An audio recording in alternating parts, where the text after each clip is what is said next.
Okay, so what did Grant have going for him as a general? As I talked about, he had experience in Mexico.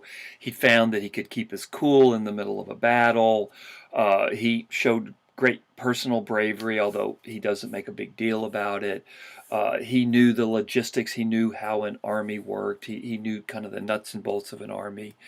The other thing about Grant was is that if I can use the cliche that we talk about today, he thought out of the box.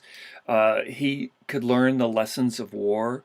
Once he saw an opportunity during the Civil War, he made the most of it. Again, he's the anti-McClellan.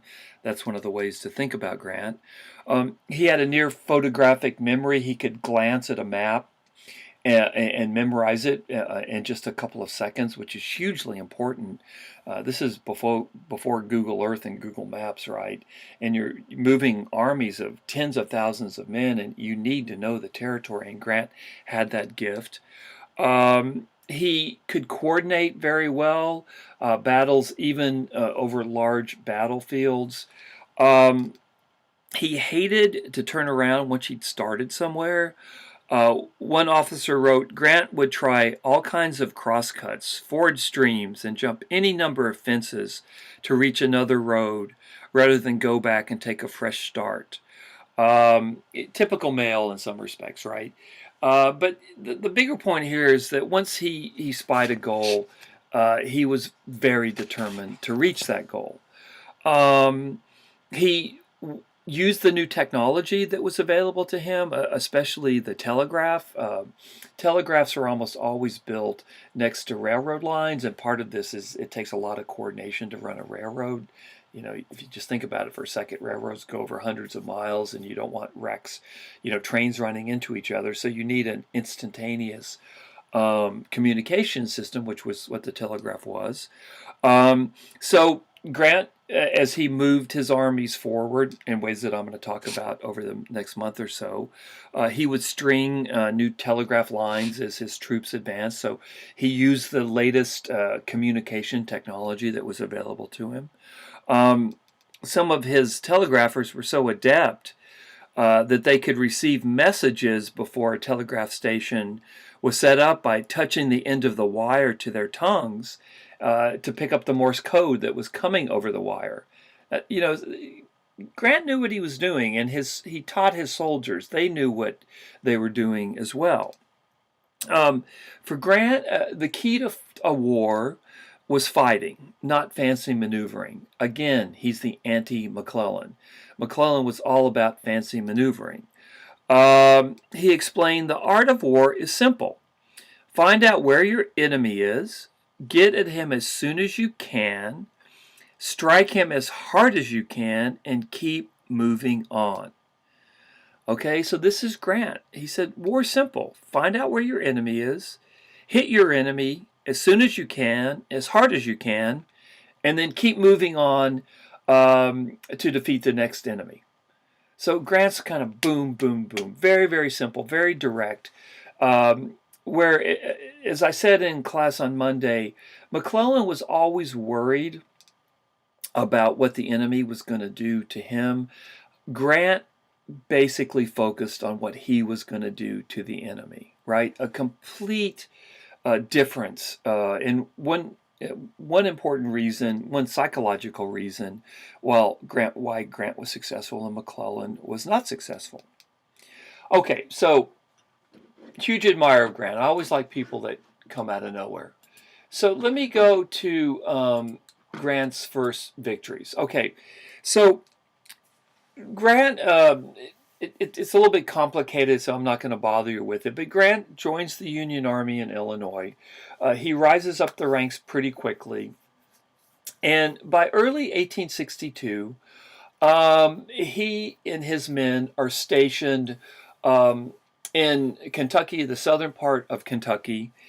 And they are eyeing two important Confederate positions.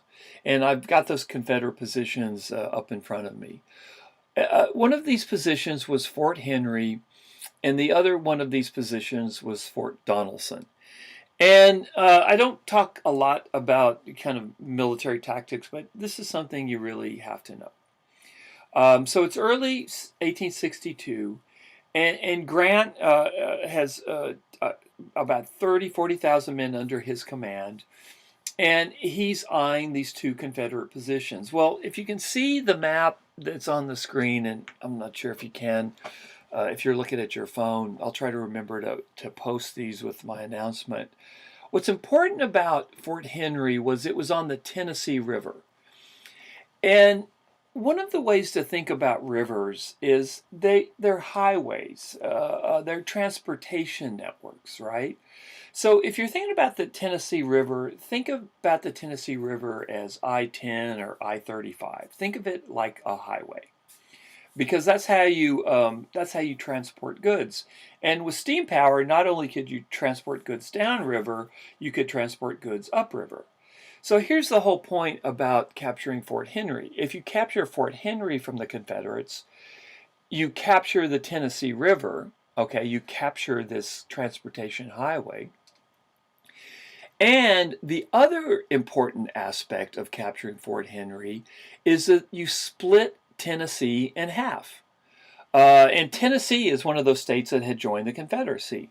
So when you think about Fort Henry, think about the bigger strategic value of Fort Henry, in that Fort Henry was on the Tennessee River, and if Grant and his men can capture Fort Henry, the entire Tennessee River falls into Union hands, which means this transportation artery falls into Union hands, which also means that Tennessee is going to be split in half. Now, a little bit further east, there was another position called Fort Donelson. Same thing, different river. The Tennessee River runs north and south, but Fort Donelson's on the Cumberland River. And the Cumberland River, also a major river, these aren't like Texas rivers. These are hardcore rivers. I mean, they're deep and they're wide, okay? And most Texas rivers you can walk across. These are serious rivers. So Fort Donelson, which was only about 20 or 30 miles east of Fort Henry, just because of the geographical quirk of the location of the Cumberland and Tennessee rivers. Fort Donelson's on the Cumberland River. And once again, if the Union can capture Fort Donelson, they capture the entire Cumberland River.